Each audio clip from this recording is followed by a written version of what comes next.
여러분 혹시 시금치 좋아하세요?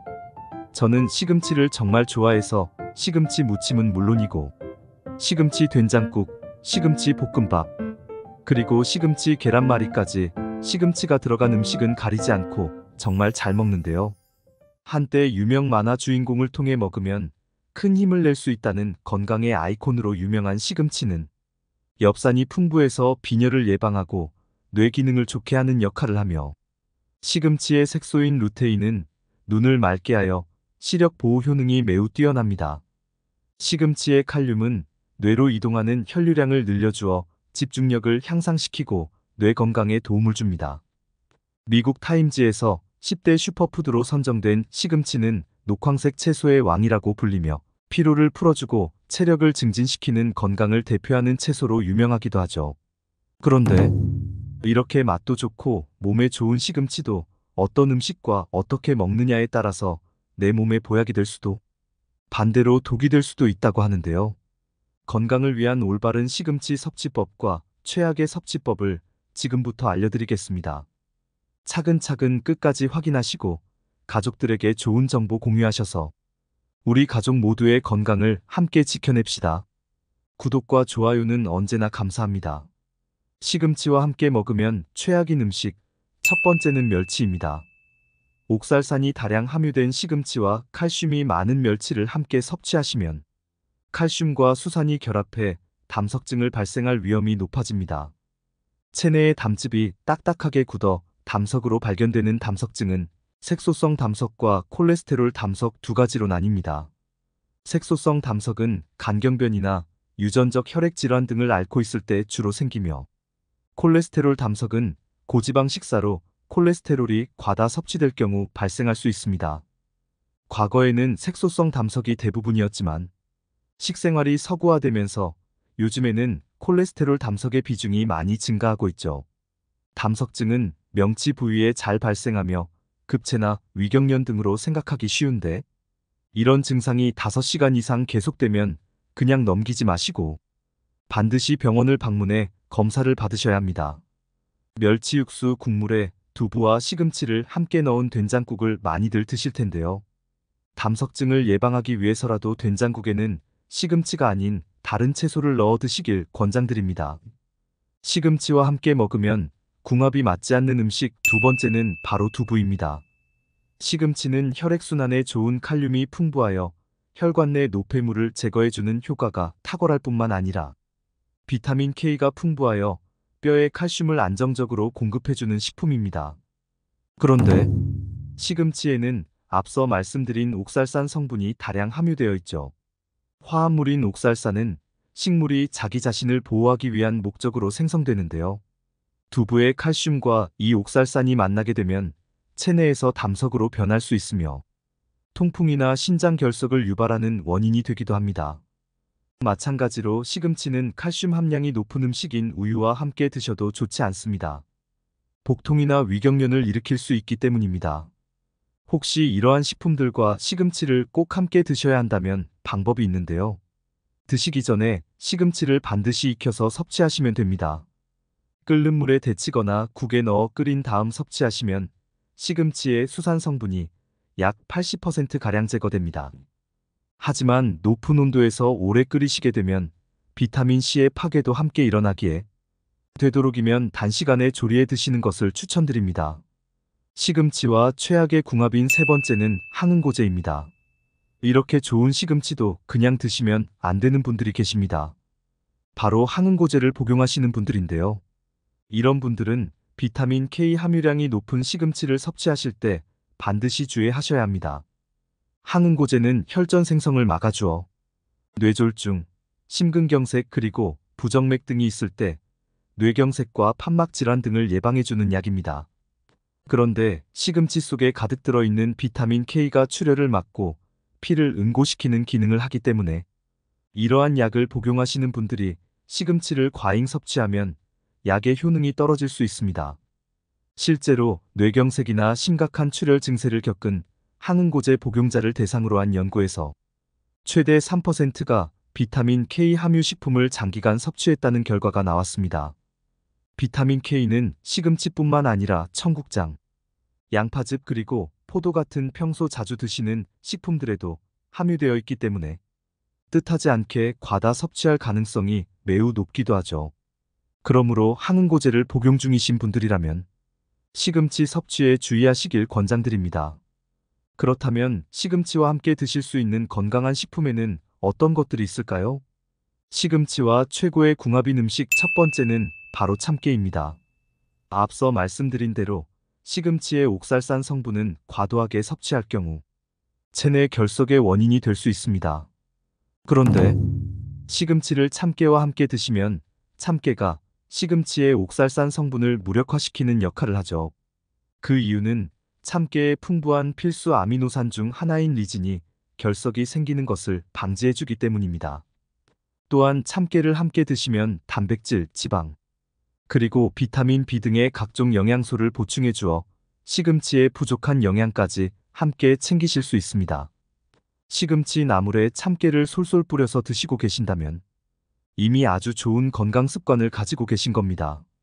참깨는 맛과 영양 그리고 고소한 향까지 더해주니 시금치와 너무 잘 어울리는 최고의 궁합이 될 수 있습니다. 시금치와 최고의 궁합인 음식 두 번째는 사과입니다. 사과를 드시면 사과의 펙틴 성분이 장벽의 막을 만들어 유독 물질의 침입을 막기 때문에 장내 이상 발효를 막아주고 시금치의 배변 작용을 도와주는 최고의 궁합이 됩니다. 그래서 사과와 시금치를 함께 드시면 장 건강까지 잡아주는 아주 좋은 조합인 것이죠. 장 속에 살고 있는 각종 미생물들은 단순히 소화에 영향을 미치는 것이 아니고 우리 몸의 전반적인 균형 및 호르몬이나 피부 건강에까지 관여하고 있습니다.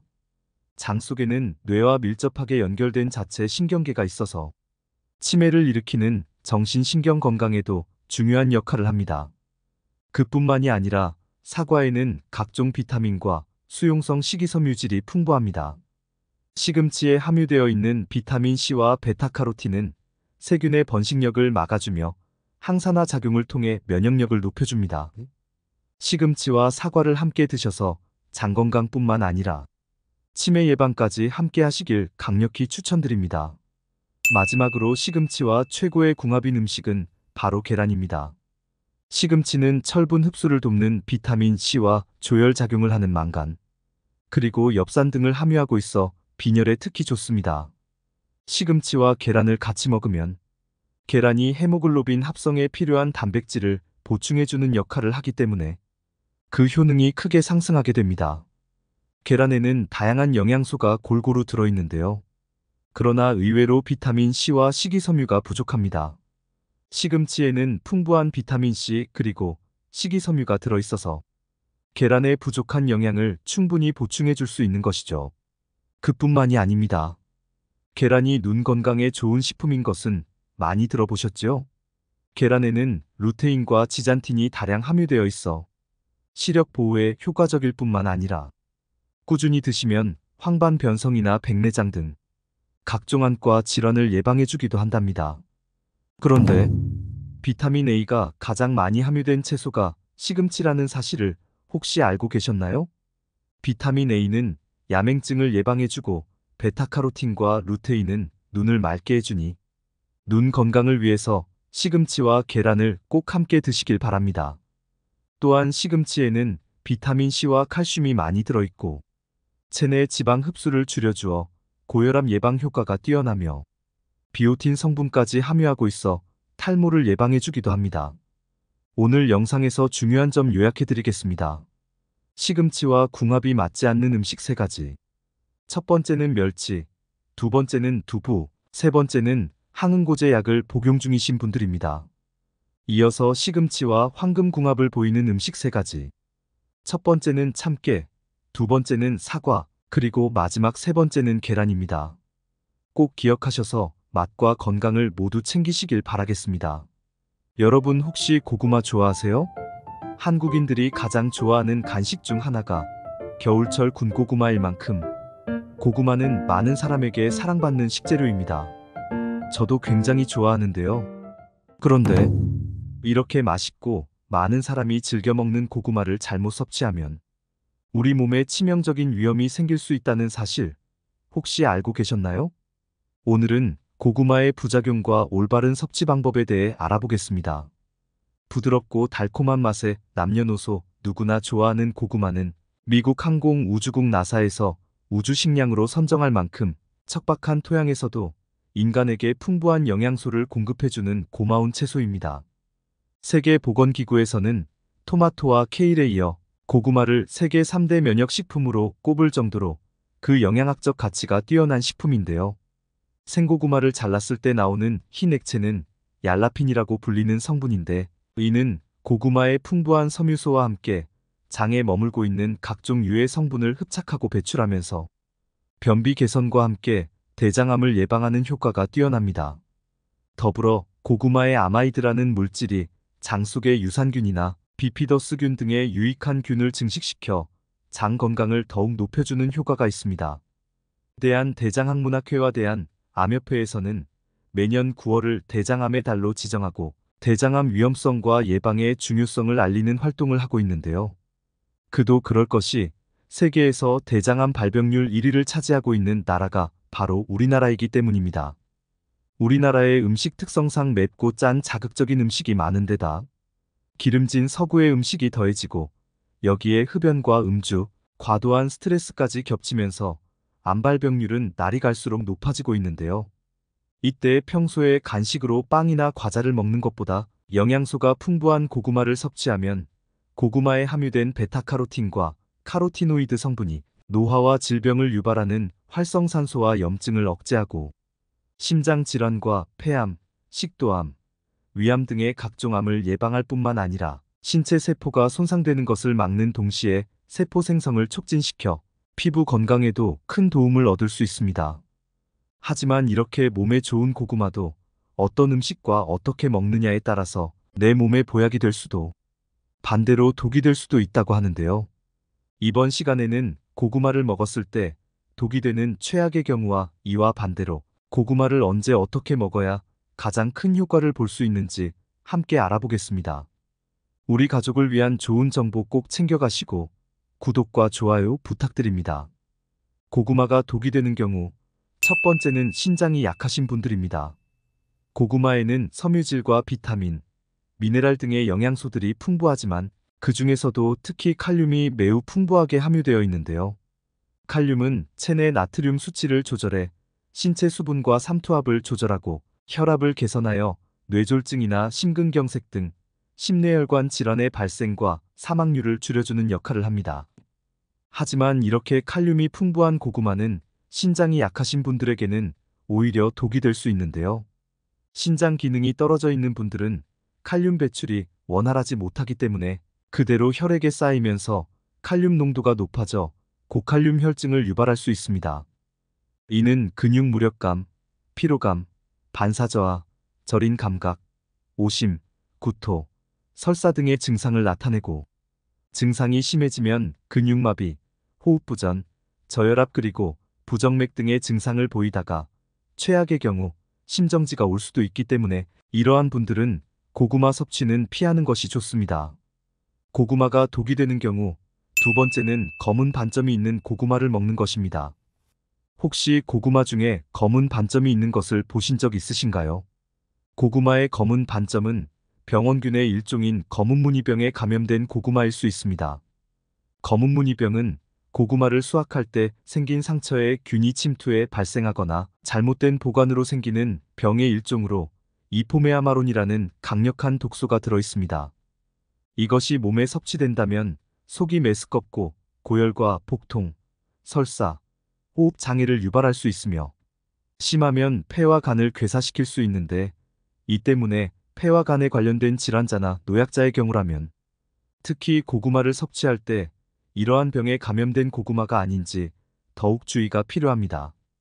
검은무늬병은 전염성이 강해 고구마 전체에 독소를 퍼뜨릴 뿐만 아니라 심지어 함께 보관한 고구마에 전염 가능성이 있어 보관할 때 검은무늬병 걸린 고구마가 있는 건 아닌지 꼼꼼히 살필 필요가 있습니다. 농촌진흥청에 따르면 검은무늬병에 걸리지 않는 것으로 보이는 부위에도 독소가 존재할 가능성이 있으므로 쓴맛이 나는 고구마는 먹지 않는 것이 좋다고 설명하고 있습니다. 검은무늬병에 걸린 고구마는 반점이 있는 곳을 도려낸다 하더라도 강력한 전염성으로 인해 이미 고구마 전체에 독소가 퍼져 있을 수 있으며 익혀도 독성이 사라지지 않기 때문에 아깝다고 먹지 말고 과감히 버리는 것이 좋습니다. 고구마가 독이 되는 경우 세 번째는 혈당이 높으신 분들입니다. 당뇨 환자나 아직 당뇨는 없지만 가족력이 있거나 당뇨 전 단계인 분들은 고구마를 드실 때 반드시 주의가 필요한데요. 사실 생고구마 그 자체만으로는 혈당 지수가 55 정도로 그다지 높지는 않습니다. 하지만 고구마를 익히게 되면 얘기가 달라집니다. 고구마 안에는 베타 아밀라아제라는 효소가 들어있는데 여기에 열을 가하게 되면 효소가 활성화되면서 고구마 안의 전분이 메가당으로 바뀌는 당화작용이 일어나게 됩니다. 메가당은 포도당이 2개 결합한 이당류 탄수화물을 말하는데 우리가 흔히 먹는 달달한 시럽이나 물엿, 올리고당에도 들어가는 성분입니다. 특히 고구마를 익히는 과정에서 짧은 시간 안에 빨리 익히는 찐고구마와는 다르게 군고구마를 만들 때는 열을 서서히 높여 오래 익히기 때문에 전분이 메가당으로 바뀌는 활동 시간이 충분해져 생고구마나 찐고구마보다 훨씬 달아지게 됩니다. 고구마의 혈당 지수는 생고구마 55, 찐고구마 70.8 그리고 군고구마는 90.9 정도입니다. 여기저기서 고구마는 당뇨에 좋다고들 말하지만 그 고구마는 익힌 고구마가 아닌 생고구마를 말하는 것입니다. 생고구마에는 식이섬유가 풍부하여 섭취하게 되면 현미처럼 다당류인 전분이 단당류로 천천히 전환되기 때문에 급격한 혈당 상승을 막아줍니다. 그렇다고 해서 많이 먹는 건 역시 금물인데요. 혈당 조절이 필요하신 분들이 고구마를 드시고자 한다면 익힌 것은 되도록 피하시고 생고구마를 하루에 100g 이내로 드시는 것이 좋습니다. 고구마가 독이 되는 경우 네 번째는 흡연을 하는 분들입니다. 고구마의 풍부한 베타카로틴 성분은 노화와 질병을 유발하는 활성산소를 제거하고 염증 질환 및 암 예방에 효과가 있으며 피부세포의 성장과 재생을 촉진하는 강력한 항산화 물질입니다. 그러나 오랫동안 흡연을 한 분들에게는 이 베타카로틴 성분이 오히려 독으로 작용하여 폐암을 유발한다는 연구 결과가 있는데요. 미국 국립보건원의 연구에 따르면 하루 베타카로틴 섭취량이 20에서 30mg인 흡연자는 베타카로틴을 복용하지 않는 흡연자에 비해 폐암 발생 위험이 24% 증가한 것으로 나타났습니다. 고구마에는 품종에 따라 차이가 있으나 대체로 속이 노란 품종의 고구마일수록 베타카로틴의 함량이 높은데요. 베타카로틴은 폐가 건강한 분들에게는 폐암 예방에 도움을 줄 수 있지만 반대로 흡연자의 경우 과량 섭취하면 오히려 폐암 위험을 증가시킬 수 있습니다. 사실 고구마를 매일 먹는 것도 아니고 한두 개 먹는다고 해서 폐암이 생기지는 않겠지만 이러한 사실을 인지하고 조심한다고 해서 나쁠 건 없겠지요. 따라서 흡연자분들은 되도록 베타카로틴 섭취에 각별히 주의하는 것이 좋겠습니다. 고구마가 독이 되는 경우 다섯 번째는 위장이 약하신 분들입니다. 혹시 고구마를 드시고 속이 쓰리거나 신물이 올라오신 적 있으신가요? 고구마는 75%가 전분으로 이루어진 전분 덩어리인데 여기에 열을 가해서 익히게 되면 고구마의 질감이 물러지고 찐득해지죠. 먹다 보면 식감이 부드러워서 얼마 씹지도 않고 꿀떡꿀떡 삼키다 보면 어느새 고구마 한 개쯤은 금방 먹게 되는데요. 이렇게 찐득하고 물컹한 고구마가 한꺼번에 많은 양이 위장으로 들어가게 되면 위액이 음식물과 잘 섞이지 못해서 소화시키는데 많은 시간이 걸리게 됩니다. 이때 평소에 위장 건강이 좋지 못한 분들은 위산이 충분히 나오지 않다 보니 소화되는 시간이 더욱 길어지면서 속이 답답하고 얹힌 듯한 느낌이 들죠. 어떻게든 일을 마친 위장은 고구마를 꾸역꾸역 소장으로 내려보내려 하는데 소장에서는 당분 함량이 많은 고구마가 한꺼번에 많은 양이 내려오다 보니 소장세포에서 음식물을 천천히 보내라고 GLP-1이라는 호르몬을 분비합니다. 이 호르몬은 음식을 먹은 뒤에 혈당이 올라갈 때 장에서 분비되는 호르몬인데 한꺼번에 많은 당이 몸속으로 들어오면 음식이 그만 들어오도록 뇌가 포만 중추를 자극해 식욕을 떨어뜨리고 음식물이 장내에 오래 머물게 하여 포만감이 오래 지속되도록 돕는 역할을 합니다. 이 때문에 고구마가 위장 속에 한참을 머물게 되고 위장 압력이 증가하면서 위장 속 내용물이 식도 쪽으로 올라오는 식도 역류 현상이 나타나는 것이죠. 이렇게 고구마만 먹었다 하면 속이 불편한 분들은 되도록 소량씩만 드시도록 하고 동치미와 함께 드시는 것도 좋은 방법이 되는데요. 동치미에 들어가는 무에는 탄수화물 소화에 도움이 되는 효소인 아밀라아제가 풍부하게 함유되어 있습니다. 아밀라아제는 녹말을 분해하는 효소로 쌀이나 밀가루 등 탄수화물 음식을 소화하는 데 큰 도움을 줍니다. 특히 아밀라아제는 무 껍질에 가장 많이 함유되어 있기 때문에 되도록 무를 드실 때는 껍질을 벗기지 않고 함께 먹는 것이 가장 좋습니다. 여러분은 미역 좋아하세요? 저는 어릴 적부터 미역국을 정말 좋아했는데요.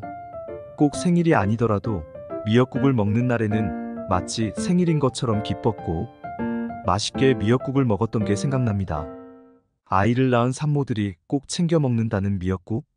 실제로 미역에는 다량의 철분과 요오드 성분이 함유되어 있어서 혈액의 세포 성분을 형성하는 조혈작용을 통해 혈액의 생성을 돕고 혈액의 원활한 흐름을 도와주기 때문에 출산한 여성의 건강에 뛰어난 효과가 있다고 합니다.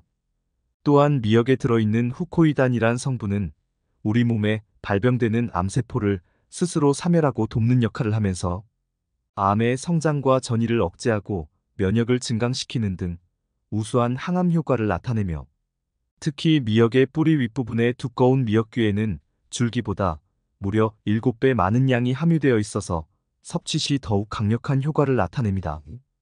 이 밖에도 미역의 클로로필, 라미닌, 후고스테롤, 에이고사 판타엔산 등 이름도 생소한 다양한 성분들인 우리의 몸을 정화하여 노화를 예방하고 암과 함께 심장질환, 뇌졸중 등 각종 성인병을 예방하는 데 큰 도움을 준다고 합니다. 그런데 몸에 좋고 맛도 좋아 많은 사람이 즐겨 먹는 미역을 잘못 섭취하면 우리 몸에 치명적인 위험이 생길 수 있다는 사실 혹시 알고 계셨나요? 이렇게 몸에 좋은 미역도 어떤 음식과 어떻게 먹느냐에 따라서 내 몸에 보약이 될 수도 반대로 독이 될 수도 있다고 하는데요. 이번 시간에는 미역을 먹었을 때 독이 되는 최악의 경우와 이와 반대로 미역을 언제 어떻게 먹어야 가장 큰 효과를 볼 수 있는지 함께 알아보겠습니다. 오늘도 좋은 정보 챙겨가시고 주변의 소중한 분들에게도 알려주세요. 구독과 좋아요도 부탁드립니다. 미역이 독이 되는 경우 첫 번째는 바로 파와 함께 먹는 것입니다. 다양한 요리에 곁들여지는 파는 신선한 맛과 향을 더해 음식의 완성도를 높이는 고마운 채소입니다. 그러나 파가 미역과 만나게 되면 서로의 장점을 망가뜨리는 최악의 상극이 된다고 하는데요. 미역에는 식이섬유, 미네랄, 단백질 등 다양한 영양소가 들어있지만 그 중에서도 특히 칼슘이 풍부하게 함유된 음식입니다. 말린 미역 100g에는 칼슘이 무려 950mg이나 들어있는데 이는 칼슘의 왕이라 불리는 우유의 9배에 달할 정도로 풍부하게 함유되어 있어서 노년에 부족한 칼슘을 채워줘서 나이가 들면 발생하기 쉬운 골다공증이나 골감소증 등을 예방해주는 최고의 식품입니다. 그러나 이렇게 칼슘이 풍부한 미역을 파와 함께 먹게 되면 미역 속에 함유된 칼슘이 파에 함유된 유황과인 성분을 중화하는 데 모두 허비되는데 이는 즉 파가 미역의 칼슘이 몸에 흡수되는 걸 방해한다는 것을 의미합니다. 게다가 미역의 미끄덩거리는 성분이 바로 미역의 수용성 섬유질인 알긴산이라는 성분인데요. 이 성분은 체내에 쌓여있는 노폐물과 중금속 그리고 독소 등과 함께 혈액 속 콜레스테롤, 중성지방을 마치 스펀지가 물을 빨아들이듯 흡수해 몸 밖으로 배출하는 능력이 있기 때문에 혈액을 깨끗하게 만들어 혈관 질환이 발생하는 것을 예방하는 데 큰 도움을 주는 좋은 성분이지만 미끈거리는 특성 때문에 파와 함께 먹었을 때는 식감이 그다지 어울리지 않는다는 단점이 있습니다. 이 두 음식은 따로 먹었을 땐 최고의 식품이 되지만 함께 먹으면 맛도 영양도 모두 효율이 떨어지는 서로 최악의 궁합이 되기 때문에 되도록 따로 섭취하는 것이 좋겠습니다. 미역이 독이 되는 경우 두 번째는 미역을 너무 자주 먹는 것입니다. 미역으로 만든 음식, 그 중에서도 미역국은 끓이기도 쉽고 맛도 좋아. 커다란 솥에 한번 끓여놓고는 하루 세 끼를 모두 해결하는 경우가 정말 많으시죠. 하지만 이렇게 미역을 자주 먹으면 오히려 우리 몸에 심각한 부작용을 일으킨다고 하는데요. 미역에는 요오드 성분이 다량 함유되어 있는데 이 요오드는 목 앞쪽에 위치한 나비 모양의 내분비 기관인 갑상선에 꼭 필요한 영양소로 이곳에서 분비되는 갑상선 호르몬으로 인해 신진대사, 성장 발달, 생식, 정신활동 등 우리 몸의 거의 모든 기관의 기능을 유지시키는 중요한 역할을 합니다. 그러나 요오드를 과도하게 섭취하게 되면 갑상선 호르몬 생성 과정에 문제를 일으켜 갑상선 질환의 발병률을 증가시킬 수 있는데 실제로 가톨릭대 식품영양학과의 조사에 따르면 요오드를 하루 평균 1154 마이크로그램 먹는 사람은 139 마이크로그램 먹는 사람보다 갑상선 질환에 걸릴 확률이 1.63배 더 높은 것으로 나타났습니다. 미국 갑상선학회와 한국영양학회에서 정한 성인 기준 1일 요오드 권장 섭취량은 150 마이크로그램 정도인데 한국인은 평균 400에서 500 마이크로그램 정도의 요오드를 섭취하는 것으로 나타났습니다. 우리가 흔히 접하는 말린 미역 100g에는 요오드가 무려 8,700 마이크로그램 들어있으며 미역국 한 그릇에 들어가는 미역에 최소 700 마이크로그램 이상의 요오드가 함유되어 있다고 하는데요. 우리나라는 삼면이 바다로 둘러싸여 있어서 요오드가 풍부한 해조류를 쉽게 접하는 데다 추가적으로 혈액순환과 변비 등을 개선하고자 다시마 가루 같은 건강식품 등을 복용하는 경우가 많기 때문에 요오드를 과잉 섭취하는 경우가 많습니다. 갑상선이 건강한 사람은 요오드가 과잉 섭취되더라도 필요한 양만큼만 몸에 흡수되어 정상적인 기능을 유지하지만 일전의 갑상선 기능 저하증 또는 항진증 등의 갑상선 질환 병력이 있거나 갑상선 질환의 가족력이 있는 분들의 경우 갑상선 기능에 이상이 생길 수 있으며 건강하더라도 과잉 섭취가 지속된다면 분명 문제가 생길 수 있다고 하니 이 점 반드시 유의하는 것이 좋겠습니다. 미역이 독이 되는 경우 세 번째는 미역국에 들어가는 기름입니다. 흔히 미역국을 끓이기 전에 먼저 미역과 소고기를 참기름이나 들기름에 달달 볶는 경우가 많으신데요. 이렇게 기름에 볶으면 고소하고 깊은 풍미가 더해져서 미역국의 맛을 한층 더 높여주지만 이러한 행위는 자칫 우리 몸에 치명적인 발암물질을 만들어낼 수 있습니다. 그 이유는 바로 참기름과 들기름의 발연점 때문인데요. 발연점이란 기름의 온도가 올라가면 연기가 발생하면서 화학물질이 급격하게 발생하는 온도를 말하는데 발연점은 기름의 종류에 따라 다르고 심지어 같은 종류의 기름이라고 해도 순도나 생산 방식에 따라 발연점이 바뀌기도 합니다.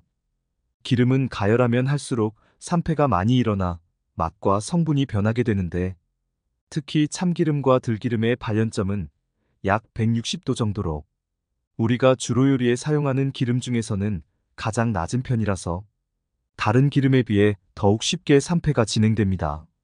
무엇보다 참기름이나 들기름은 미역국처럼 팬이나 냄비에 넣어 높은 온도에서 볶아 먹는 경우가 많은데 이런 경우 발암물질 중에서도 가장 악명 높은 1급 발암물질인 벤조피렌이 발생하게 됩니다.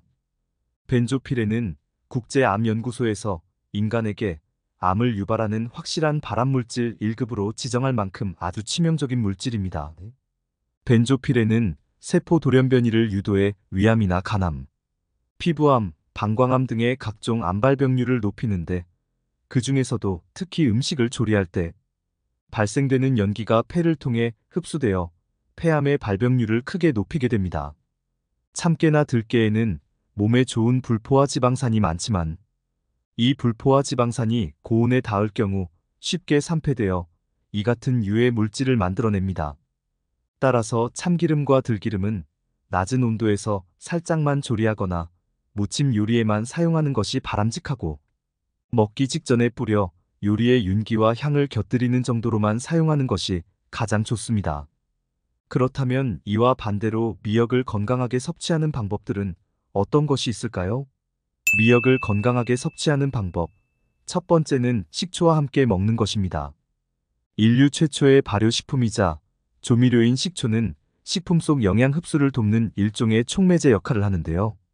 식초와 함께 미역에 풍부하게 함유된 칼슘을 섭취하면 칼슘이 체내에서 초산칼슘으로 변하는데, 이 초산칼슘은 칼슘을 단독으로 섭취하는 것보다 흡수율이 50%가량 높아 효율적으로 칼슘을 섭취할 수 있어서 나이가 들수록 발병률이 높아지는 골감소증이나 골다공증 등을 예방하는데 큰 도움을 줍니다. 또한 식초의 초산은 체내에서 구연산으로 변환되는데, 이는 혈액순환을 촉진하고 장내 유해균의 증식을 억제해 장내 환경을 개선하는 데도 큰 도움을 줍니다. 인체는 나이가 들수록 노화 현상으로 인해 영양소 흡수율이 떨어져 영양 부족에 빠지기 쉬운데요. 이처럼 흡수율을 높여주는 음식의 궁합을 잘 맞춰서 섭취해준다면 맛과 건강 모두 챙길 수 있습니다. 미역을 건강하게 섭취하는 방법. 두 번째는 두부와 함께 먹는 것입니다. 두부의 재료가 되는 콩에는 산삼에도 들어있는 사포닌 성분이 함유되어 있는데요. 사포닌 성분은 항암 효과가 뛰어나고 노화 방지, 피부 미용, 심혈관 질환 예방 등의 다양한 효능이 있지만 체내의 요오드 성분을 몸 밖으로 빼낸다는 단점이 있습니다. 우리 몸에 요오드가 부족해지면 피로를 느끼고 기억력이 저하되거나 탈모가 생기며 무엇보다 갑상선이 비대해지는 등의 문제가 생길 수 있는데요. 이때 요오드가 풍부한 미역과 함께 섭취하면 두부로 인해 배출된 요오드를 보충하여 체내 요오드 균형을 유지하고 서로의 영양 균형을 맞춰 좀 더 건강한 식단이 될 수 있습니다. 미역국에 두부를 첨가해도 좋고, 반대로 두부된장국에 미역을 첨가한다면 맛도 좋고 몸에도 좋은 건강식이 될 수 있겠습니다. 오늘은 시금치의 올바른 섭취법에 대해 알아봤습니다. 정보가 도움되셨다면 주변의 소중한 분들에게 영상을 공유해주세요. 구독과 좋아요도 부탁드릴게요. 구독과 좋아요는 건강 무지개에게 언제나 큰 힘이 됩니다. 다음에 더 유익한 영상으로 찾아오겠습니다.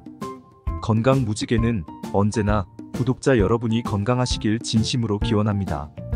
건강하고 행복하세요.